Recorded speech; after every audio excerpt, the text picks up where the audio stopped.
प्राचीन जैन मठातील माधुरी नावाची हत्तीने अलीकडेच सर्वोच्च न्यायालयाच्या एकतर्फी आदेशानुसार गुजरातमधील वनतारा या प्राणी पुनर्वसन केंद्रात पाठवण्यात आली। या पार्श्वभूमीवर स्थानिक जनतेत तीव्र नाराजी पसरलेली असून धार्मिक व सांस्कृतिक भावनांचा अवमान झाल्याचे मत अनेकांनी व्यक्त केले आहे।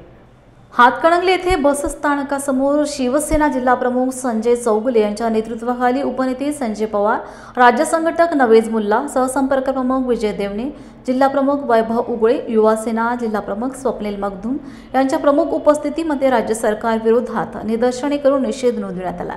यानंतर माननीय राष्ट्रपती द्रौपदी मुर्मू यांना तहसीलदार सुशील कुमार बेलेकर यांच्या माध्यमातून अधिकृत दया अर्ज सादर करण्यात आला व त्या आशयाचे निवेदन माननीय तहसीलदार यांना देण्यात आले। तहसीलदार यांच्या अनुपस्थितीमध्ये नायब तहसीलदार दीपक चव्हाण यांनी सदरचे निवेदन स्वीकारले। या अर्जात मागणी करण्यात आली की नांदणी मठ आणि हत्तीनी यांच्यात गेल्या अनेक दशकांपासूनचा धार्मिक व भावनिक संबंध लक्षात घेऊन सर्वोच्च न्यायालयाच्या निर्णयावर फेरविचार व्हावा व धार्मिक लोकभावनांचा आदर करत हत्तीनीला पुन्हा नांदणी मठाकडे सुपूर्द करण्यात यावे।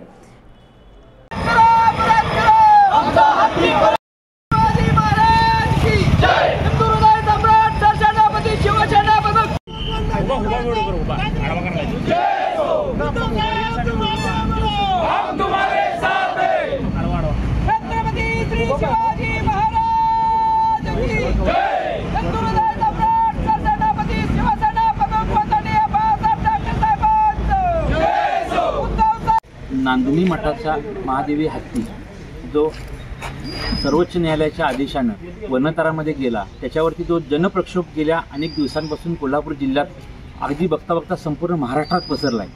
ह्यामध्ये सगळ्यात जी मोठी चूक किंवा इथं महाराष्ट्र शासन कमी पडलं असा शिवसेना उद्धव बाळासाहेब ठाकरे पक्षाचा थेट आरोप आहे। कारण ह्याच्यामध्ये आपली बाजू शासनाच्या वतीनं मांडणं गरजेचं होतं, मात्र यावेळेला मूग गिळून गप्प बसलेलं हे सरकार, तर या सरकारच्या विरोधात निदर्शनं करण्यासाठी आज सन्माननीय शिवसेनेचे सर्वच पदाधिकारी पक्षप्रमुख उद्धव साहेबांच्या आदेशाने इथं हातकणंगले इथं जमले होते आणि अतिशय ताकदीनं एक शासनाचा निषेध की शासनानं याच्यामध्ये जी काही कमतरता दाखवली किंवा शासन प्रत्येक ठिकाणी कमीच पडतंय असं आमचं म्हणणं आहे। तर आज तिथे एक निर्णय झाला मुंबईमध्ये की शासन परत याच्यामध्ये मठासोबत जाऊन एक रिट पिटिशन परत न्यायमूर्तींच्या समोर दाखल करणार आहे।